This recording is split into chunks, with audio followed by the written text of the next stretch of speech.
ये कवि होने के साथ ही साथ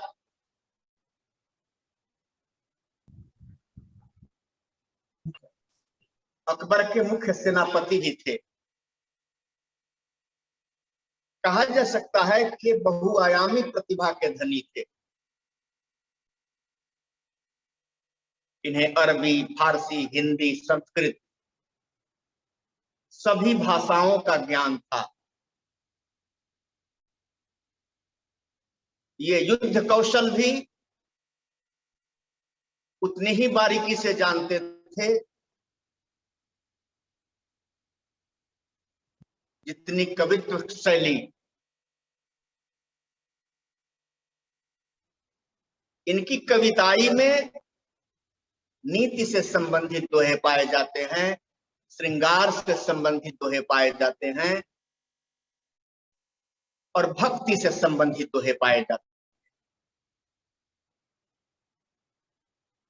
आपकी पाठ्य पुस्तक में नीति से संबंधित पद पढ़ेंगे। आप ब्रजभाषा की मिठास देखेंगे। रहीम के पदों में रहीम का प्रिय छंद दोहा है। दोहा छंद में लिखे इस पद में अब्दुल रहीम खान खाना ने नीति से संबंधित अनेकानेक बातें कही।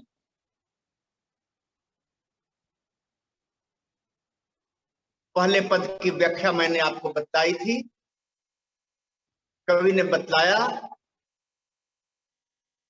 कि प्रेम वह नहीं जो टूट जाए, प्रेम वह जो अटूट हो।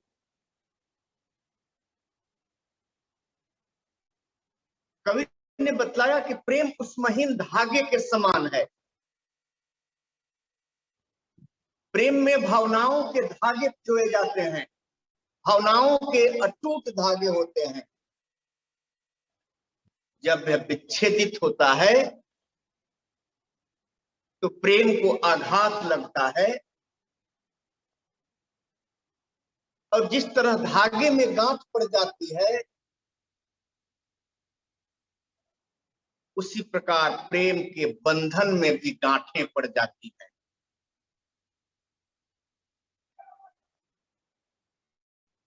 रही मन धागा प्रेम का मत तोरो चटकाए, टूटे पे फिर ना जुड़े, जुड़े गांठ पड़ जाए। रही मन धागा प्रेम का मत तोड़ो चटकाए, टूटे से फिर ना मिले, मिले गांठ पड़ जाए। कवि ने स्पष्ट रूप से कहा है कि प्रेम उस धागा के समान है जो कभी नहीं टूटता। यदि टूट भी जाता है उसमें गांठ पड़ जाती।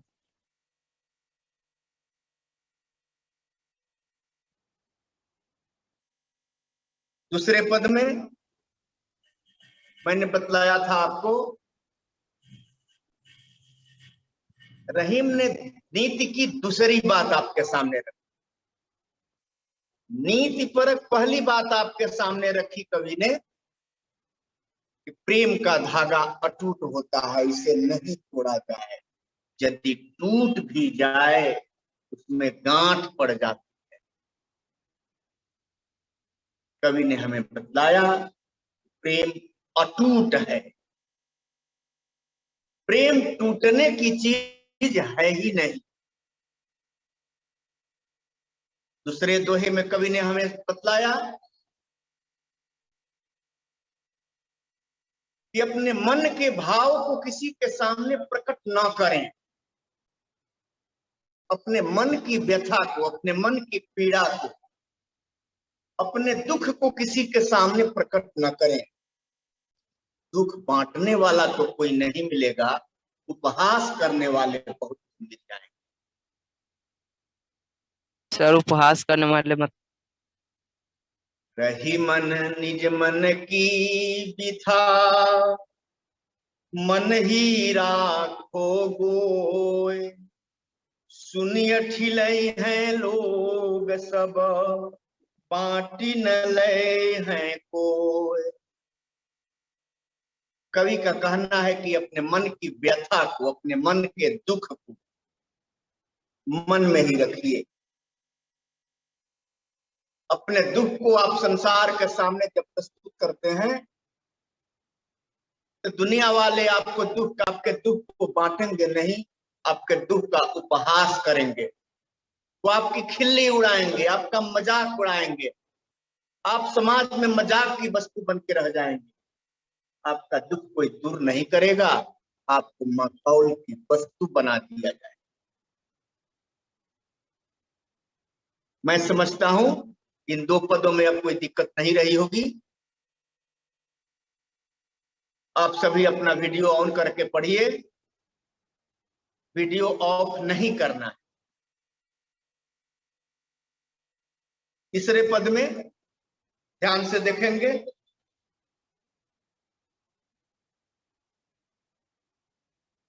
बहुत आसान पद है, पढ़ते पढ़ते याद कर लेंगे। गाने का भी अभ्यास करेंगे। एक साधे सब सधे, सब साधे सब जाए, रही मन मूल ही सींच फूले फले अघाय। एक साधे सब सधे, सब साधे सब जाए, रही मन मूल ही सींच फूले फले अघाय। कवि ने हमें नीति की बात बतलाई है, एक साधे सब। आप 10 तरह का काम एक साथ शुरू नहीं कर सकते, इसलिए कवि ने हमें नेक सलाह दी है कि जिस प्रकार पेड़ की जड़ की सिंचाई करने से प्रेम, पेड़ की सारी टहनियां, पेड़ के सारे पत्तों का भरण पोषण होता है, उसी प्रकार जीवन में एक लक्ष्य निर्धारित करके उस लक्ष्य की हम सिंचाई करें। इसका मतलब यह है उस लक्ष्य के प्रति हम सजगता पूर्वक सही दिशा में पूरी निष्ठा और लगन के साथ काम करें, तो हमारे जीवन के सभी उद्देश्य पूर्ण हो जाएं। एक साधे सब, आप एक साथ बहुत सारा काम नहीं कर सकते। इसलिए कवि ने हमें सलाह दी है कि आप मूल की सिंचाई करें, मूल सींचें, पेड़ की जड़ सींचें। इस प्रकार माली पेड़ की सुरक्षा के लिए, पेड़ की हरियाली के लिए, पेड़ को पल्लवित और पुष्पित होने के लिए पेड़ के जड़ की सिंचाई करता है, उसी प्रकार इंसान को भी अपना मिशन बनाकर निश्चित लक्ष्य को साधने का प्रयास करना चाहिए। एक साथ है सब सब, आप जीवन के मुकाम को हासिल कर लेंगे, आपके जीवन के सभी उद्देश्य पूरे हो जाएंगे। इसलिए आप ये न समझें कि आप थोड़ा पढ़ भी लें, थोड़ा गा भी लें, थोड़ा डांस का भी अभ्यास कर लें, थोड़ा नाटक का भी अभ्यास कर लें,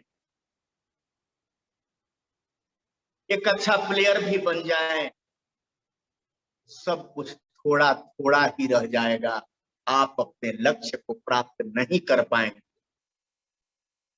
यदि आपका मूल उद्देश्य पढ़ाई है तो पढ़ाई रूपी जड़ की ही सिंचाई करें, इसके अतिरिक्त जितने भी कार्यकलाप हैं सभी सिद्ध हो जाएंगे।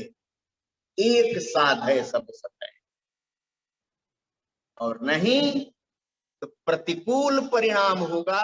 सब साधने के चक्कर में एक भी नहीं साध पाए। 10 काम शुरुआत करने के चक्कर में एक काम की भी शुरुआत आप नहीं कर पाए मेरे बच्चे। इसलिए नीतिकार कवि की नीति परक शिक्षा आप हमेशा याद रखें। कवि का यह संदेश अपने जीवन में उतारें।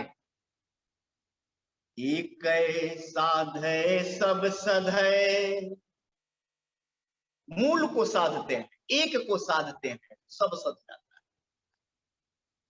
सब साधे सब जाए, सबके चक्कर में सब कुछ चला जाता है।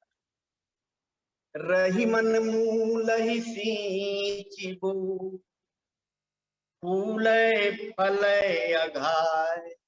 इसलिए कवि ने हमें मूल की सिंचाई करने की बात कही है, ताकि जीवन में अच्छे फूल लगे और जीवन फलित हो जाए। जीवन की सफलता के लिए कवि ने यह मूल मंत्र दिया है। आप इंजीनियरिंग की पढ़ाई करें तो पूरे तत्चित होकर करें।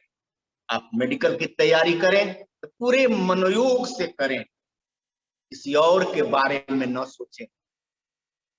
आप लॉ पढ़ना चाहें, एडवोकेट बनना चाहें तो पूरी निष्ठा से लॉ की पढ़ाई करें। आप प्रोफेसर बनना चाहते हैं, आप टीचर बनना चाहते हैं, तो आप खास सब्जेक्ट में, आप अपने प्रिय सब्जेक्ट में ज्यादा से ज्यादा ध्यान दें, ज्यादा से ज्यादा मेहनत करें। इसी को कहा जाता है एक साथ है सब। सब साधने के चक्कर में तो सब कुछ चला जाएगा, लेकिन एक की साधना करने से, मूल की साधना करने से, लक्ष्य की साधना करने से हमें लक्ष्य हासिल संभव है।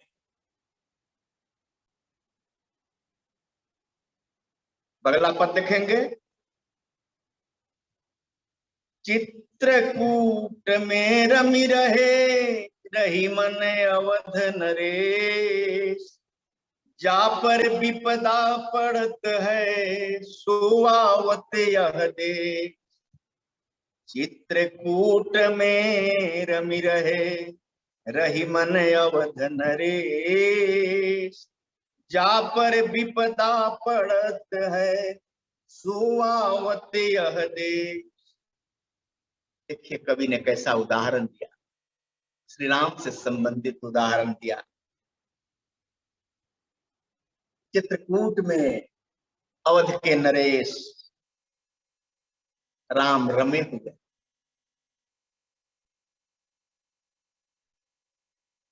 अवध नरेश चित्रकूट में रमण कर रहे हैं। राम तो सब में रमण करते हैं, राम रामेति रामेति, रमे रमे रामे मनोरम। जहां जहां मनोरम है वहां वहां राम।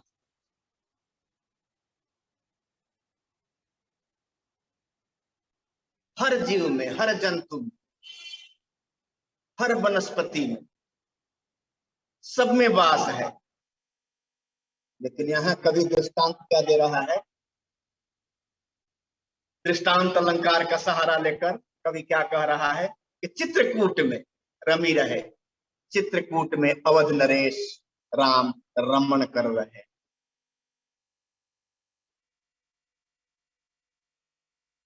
कवि ने यहां दर्शन की बात कही। जा पर विपदा पड़त है, जिसके जीवन में विपत्ति आती है वही इस लोक में आता है, इस भूलोक में, इस देश में। देश और देश तंत्र से लिखा हुआ है, ब्रजभाषा में देश लिखा हुआ है। संस्कृत में लिखा जाता तो तालव्य होता, हिंदी में लिखा जाता तो देश तालव्य होता, लेकिन ब्रजभाषा में लिखा हुआ है इसलिए देश और देश दंत स से लिखा हुआ है, नरेश दंत स से लिखा हुआ है।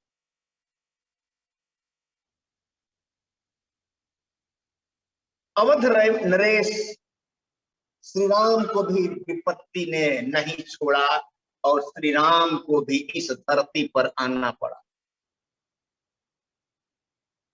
जिन पर विपत्ति आती है, जिनके जीवन में विपत्ति आती है, उन्हें इस धरती पर आना पड़ता है, उन्हें मनुष्य का तन धारण करना पड़ता है। तन धारण करने के बाद ग्रह नक्षत्र की दशा के अनुसार, आपके कर्मों के अनुसार आपके जीवन पर सम्मति और विपत्ति आती जाती रहती।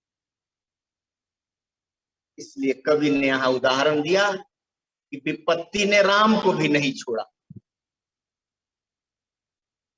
विपत्ति और सम्मति सबके जीवन में आती है।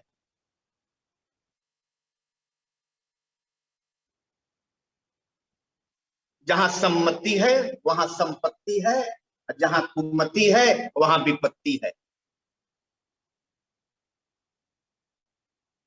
जहां सुमति तहां संपत्ति नाना, जहां कुमति तहां विपत्ति निधाना।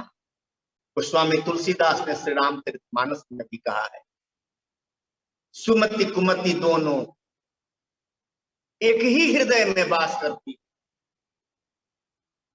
लेकिन जब हम सुकर्म करते हैं तो हमारी सुमति जग जाती है, और जब हम कुकर्म करते हैं तो हमारी कुमति जग जाती है। जब हमारे सुकर्म जग जाते हैं तो हमारे जीवन में सम्मति आ जाती है, और सम्मति आ जाती है तो दुनिया के सारे वैभव हमारे छप जाते हैं। और जब हम कुकर्म करते हैं तो हमारी कुमति जग जाती है, दुर्बुद्धि जग जाती है, व्यसन जग जाता है, दुर्भावना जग जाती है, और हमारे जन्म जीवन में विपत्ति आ जाती है। कवि ने स्पष्ट कहा है कि श्री राम को भी इस धरती पर आना पड़ा, इस भूलोक में आना पड़ा, इस संसार लोक में आना पड़ा, इस पृथ्वी लोक में आना पड़ा। नर्तन धारण करके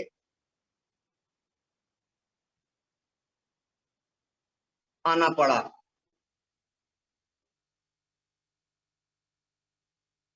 क्योंकि उन पर विपत्ति आ गई,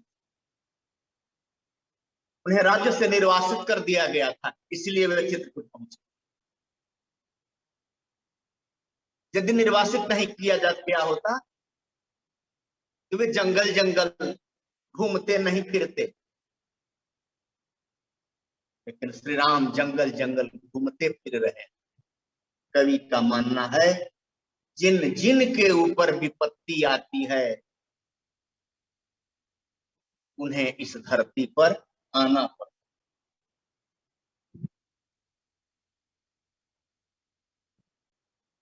अवध नरेश, अवध का नरेश, तालव्य स नरेश, नर जोड़ ईश, संधि विच्छेद करेंगे, स्वर संधि के अंतर्गत आता है। नर जोड़ ईश नरेश, गण जोड़ ईश गणेश, सुर जोड़ ईश सुरेश, महा जोड़ ईश महेश, मही जोड़ ईश महीश, राजा जोड़ ईश राजेश, राका जोड़ ईश राकेश। सब में ईश ईश ईश ईश ईश माने मालिक। अवध नरेश, अवध का नरेश। कौन सी विभक्ति छुप गई है? संबंध कारक की विभक्ति का। अवध का नरेश, का लुप्त हो गया, का विभक्ति छुप गई। अवध का नरेश लिखना चाहिए था, कवि ने अवध नरेश लिख दिया बीच में डैश देकर।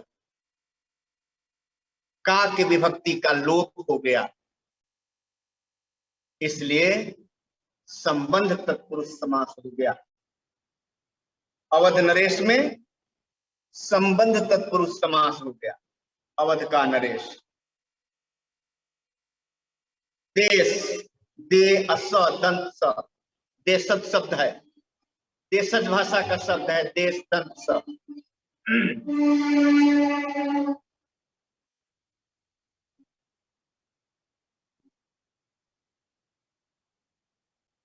अब आगे पद देखेंगे। दीर्घ दोहाय रथ के आखर थोरे आही, ज्यों रहीम नट कुंडली सिमिट कूदी चढ़ी जाए। दीर्घ दोहा अर्थ, दोहा के अर्थ तो बड़े बड़े होते हैं।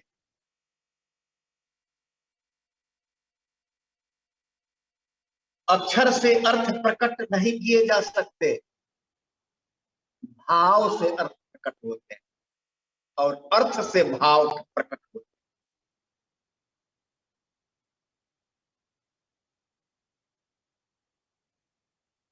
अर्थ कुछ और होता है और भाव कुछ और होता है। और सार कुछ और होता है। कवि ने दृष्टांत क्या दिया है यहाँ?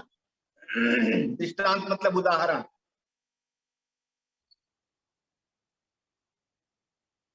नट रस्सी पर कूदता है, एक रस्सी पर चलता है,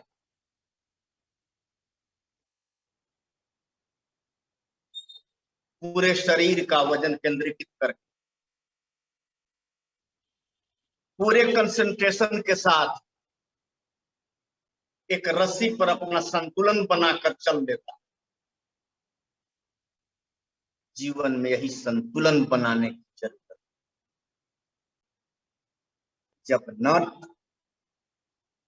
जब मदारी वाला, ठेला दिखाने वाला एक रस्सी पर अपने शरीर का सारा भार केंद्रित करके पूरे विश्वास के साथ चल लेता है, उसी प्रकार मनुष्य को भी अपने जीवन में पूरे संतुलन बनाकर, जीवन का संतुलन बनाकर आपत्ति विपत्ति में भी जीवन के उस पतले डोर पर चलने का अभ्यास करना चाहिए। जीवन रेखा पर। इसका मतलब हुआ चंद्र टरे सूरज टरे, टरे जगत व्यवहार, पै दृढ़ श्री हरिश्चंद्र की, टरे न सत्य विचार। इसका मतलब कि हमने जीवन की उस डोर को पहचान ली, इस डोर पर यदि संतुलन बनाकर हम यदि आगे बढ़े तो हमें जीवन का लक्ष्य प्राप्त हो जाए।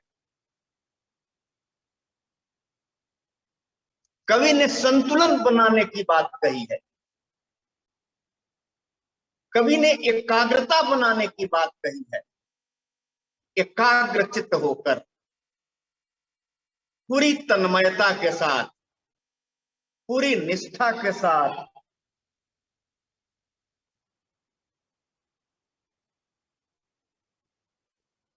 जिस तरह से नट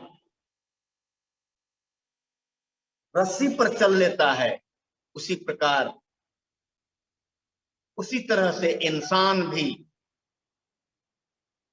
यदि पूरा संतुलन बनाना सीखे, पूरी एकाग्रता अपनाना सीखे, जीवन की पतली से पतली डोर पर भी इंसान अपनी जीवन दिशा तय कर सकता है।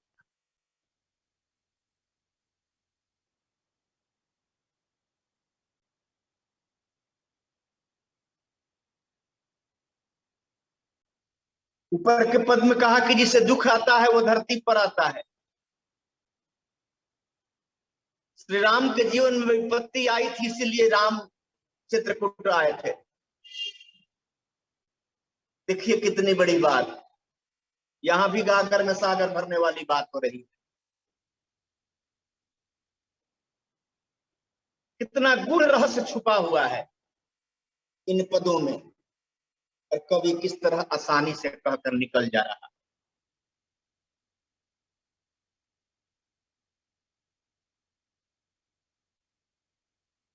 अगला पद देखते हैं। धनी रही मजल पंक को, लघु जिय पियत अघाय। उदधि बड़ाई कौन है, जगत पियासो जा।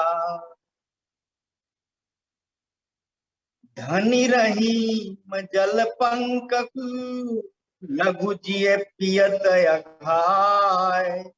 उदधि बड़ाई कौन है, जगत पियासो जा।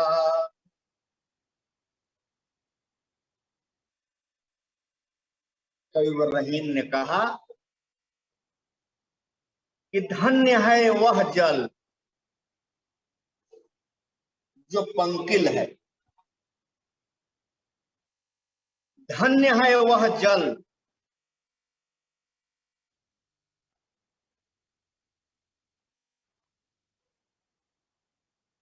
जो मटमैला है, जो पंकिल है,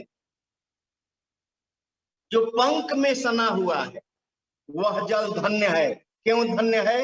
लघु जीव पियत अघाय, छोटे छोटे जीव जंतु की प्यास बुझाता है।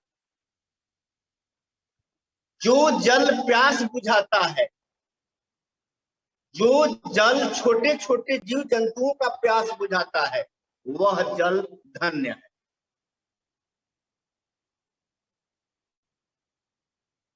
समुद्र की बड़ाई हम क्यों करें? उदधि बड़ाई कौन करे? उदधि मतलब जलधि, जलधि मतलब वारिधि, वारिधि मतलब पयोधि, पयोधि मतलब रत्नाकर, रत्नाकर मतलब समुद्र। उदधि बड़ाई कौन करे? समुद्र की बड़ाई भला कौन करे? जगत प्यास हो जाए। संसार किसी की प्यास नहीं बुझाता।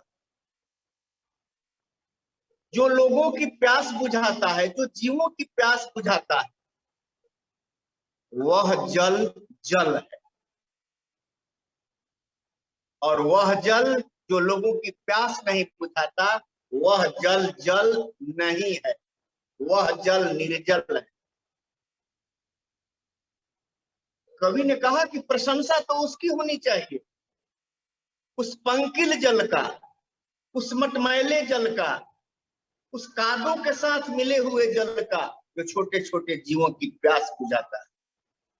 समुद्र तो कहने के लिए बड़ा है, किसी की प्यास ही नहीं तृप्त कर पाता। इसलिए समुद्र धन्यवाद का पात्र नहीं है। धन्यवाद का पात्र तो वह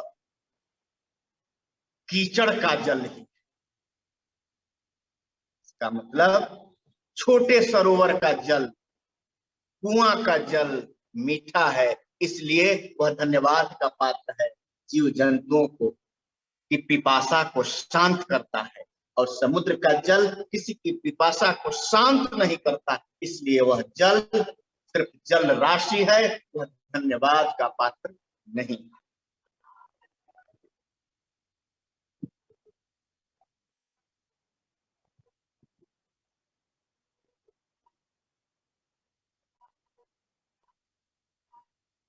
अगला पद है नादरी झितन देत मृग।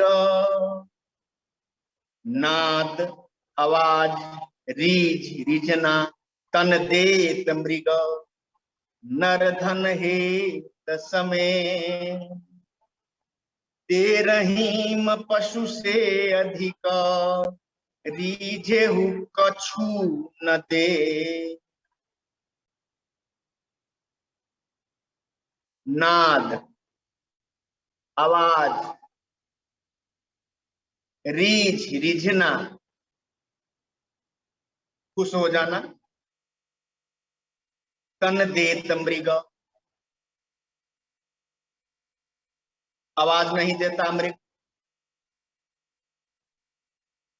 नरधन हेत समेत, दे रहीम पशु से अधिक। रीझेहु कछु न दे।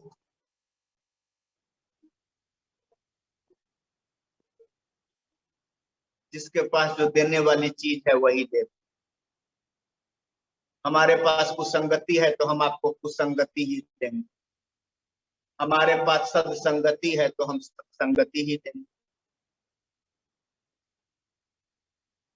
हमारे पास नशा का खजाना है तो हम आपको नशा देंगे।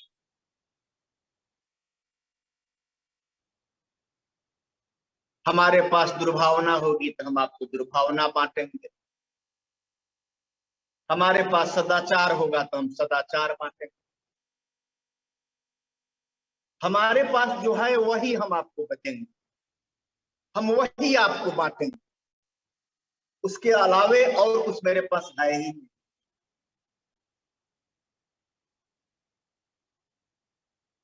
आवश्यकता इस बात की है कि हम पहचाने कि हमें जीवन में सद्गुणों की जरूरत है कि दुर्गुणों की जरूरत है। हमारे जीवन में अच्छी संगति की जरूरत है कि कुसंगति की जरूरत है।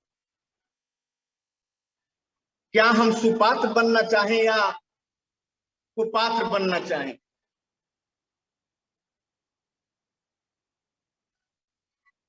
जी प्रणाम मैम। जी जी जी मैम, जी मैम, आ गया आ गया।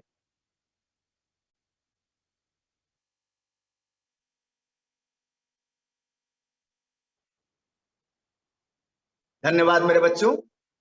अब अगले क्लास में।